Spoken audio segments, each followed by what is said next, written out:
So we just finished a project that we call the Sarah Hayes Packard Legacy Project.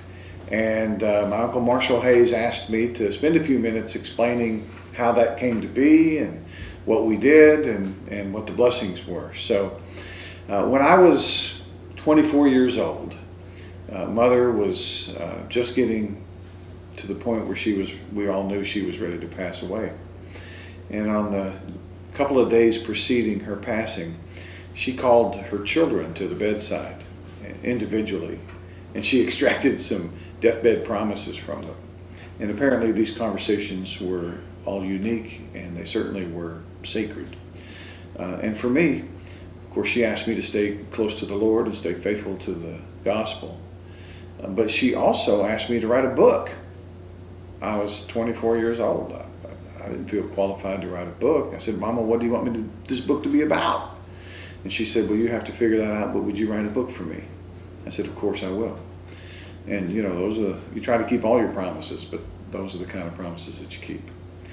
And so I started thinking about, what kind of book? Should I write something about church? Should I write something about the Book of Mormon? And then it hit me. It needs to be about her. I need to write her biography. And so that just felt right, that she had not been able to meet her grandchildren. There were a couple of grandchildren that were babies when she passed away, but none of them ever really met her. And so I started trying to gather information. I went to Marshall and Jill and Aunt Rachel and Grandma and Grandpa Wade and Vivian and my dad. And there were a lot of early materials that had burned in our house fire, but there was a remarkable amount of source material. There were old report cards and old love letters from old boyfriends. Love letters that my dad had written where he'd say, "Dear Sweetheart," because he couldn't pronounce, he couldn't spell sweetheart. And there were newspaper clippings. There was a patriarchal blessing. There were lots of pictures. There was silent video footage that my grandpa had taken when Mom was in high school. There was some VCR footage of Mom speaking to various people and speaking in family gatherings and the PM Magazine article. There was pictures of the fire, pictures of Rochelle. There was quite a bit of stuff, and we had to preserve all of it. So we worked with Mike Bartles to get all of that stuff digitized. This was 20 years ago. We started gathering all this material. And then I prepared an outline of topics that I wanted to cover about my mom's life. It was 6 pages long, single-spaced.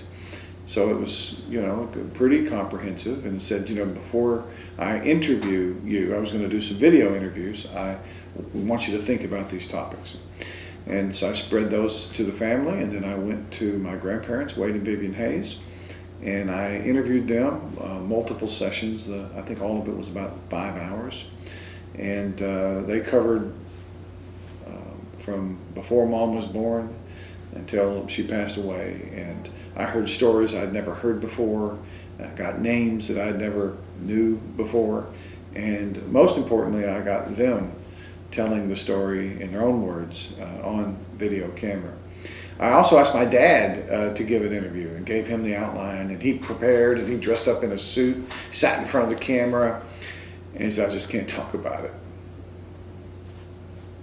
So we set another date. He got all dressed up, he sat in front of the camera, and he said, "I'm just about ready to talk about it." And then the day before he went to Louisville on his mission, he sat down in front of the camera for about 7 hours.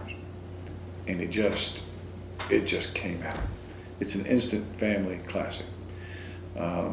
He was lucid, inspired really, in telling the story from his perspective, and it was emotional, it was insightful, it was inspired, and it was a beautiful thing. And so I was still working in Beaumont at the time. I had not moved to California yet. And Rachel Williamson, she wasn't married yet, Rachel Davis, transcribed my dad's interview, and I began to sort of prepare to write the book with the pictures and the documents and the interviews that I had. And then I moved to California, and I got called on a mission, and the project got delayed for a few years. And when I came back to Texas, I got back on the project in earnest. It occurred to me as I was preparing the book that many of her kids would have a hard time reading a book this long, but they would watch a movie. That what I thought was source material was really the building blocks of a video documentary. And if I was going to really get this right, then I would need to do more interviews. So I interviewed Mom's brother and sister, Marshall Hayes and Rachel, and I also interviewed all 12 of Mom's living children. And these interviews lasted anywhere from 2 to 5 hours each. And they were incredibly powerful. In fact, I was not at all expecting the impact that just doing the interviews would have on me and on the family members that were talking about Mom and what she meant to them and what they learned from her life. And so I had to take these video clips and listen to them all again, over and over again really, and break them down into small bite-sized minute clips or so.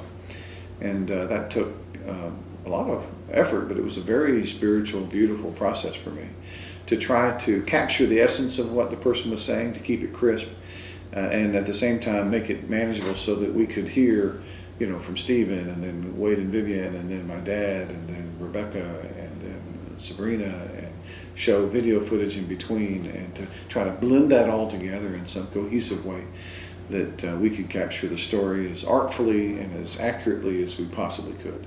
It was 4 hours long, and so we broke it down into 4 chapters. Chapter 1 is from basically William Williamson until my mom got married. And chapter 2 is from the time she was married until the house fire. The 3rd chapter is the most important, in my opinion. It's also the longest. It's the one that identifies and describes and is told through those that knew her best, Mom's parenting philosophy. And what I'd like to do is show you just the introductory clip of that chapter so that you can see what it's about. Intentional. You know, I've conducted all these interviews, and I've tried to sort of identify the secret sauce, to try to figure out what was Sarah's parenting philosophy, and I'm not sure that I've got it all.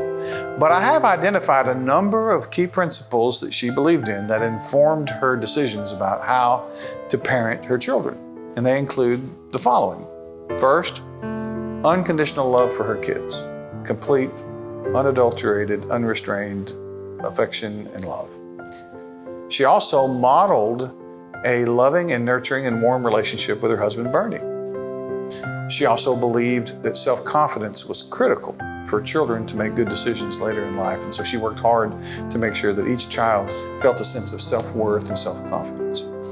She believed that families should be making memories together, and so she and Bernie worked hard to make family memories. She believed that the home life should be fun, that our house should be a gathering place and the friends should come to our house. And she wanted to make, as she would always put it, I don't want to miss the party. She believed that she needed to be there at the crossroads when the children were coming and going. And that was an important part in terms of the decisions she made and the priorities she had, is that she wanted to be there at the crossroads. And she also believed that she shouldn't be getting bogged down on little things that didn't matter very much. And to be honest, she would let some things go that would be almost shocking to some people about what she considered to be little things. Finally, she thought it was absolutely critical to her role as a mother to be a guide and a mentor in the spiritual lives of each of her children. She wanted to help them cultivate deep, lasting, authentic faith in God. And that was part of her role as mother. So let's explore each one of these aspects in some detail and see if we can identify what made Sarah Packard the mother that she was, and what can we learn from her example in this regard. The final chapter deals with Mom's impact on others, her legacy on the community, on the church, and mostly on her posterity. And those are the 4 chapters. We finally finished the project after working on it for 20 years, and we rented out a movie theater and invited the entire family to come. And they flew in from all over, and we went to San Antonio and rented out a place where we could go bowling for an hour and then go in and binge watch all 4 hours, all 4 chapters of it. It was a very powerful experience for all of us, and the entire project was a powerful experience for me. Some of the grandchildren said, wow, I finally got to meet my grandmother. And through this documentary, you have extended her life for generations to come. Others said, I know who I am more than I ever have. I understand myself and my family better. I understand my parents better. And mostly everybody felt that they wanted to be a better person because they were inspired by the life that they had come to know. So I am convinced that the Lord was in it. We can call it the spirit of Elijah. We call it the spirit of the Holy Ghost. I believe that in some way, incomprehensible to me, Mother was still involved, and that she was helping me figure out what to include and what to leave out. I felt somewhat like Mormon did when he said, I could only write 100th part. I had over 100 hours of interview. It was something that I believe that my mother somehow helped, and it was certainly important to her children and her grandchildren to let her wonderful legacy of service and faith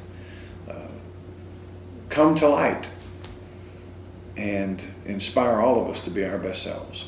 So I'm grateful for everyone who helped do it, and we invite everyone who wants to watch it to participate. It's not confidential. It's not something that only belongs to Bernie and Sarah's posterity. Anyone who's interested enough to watch it can take it, review it, share it, and learn what they can from it.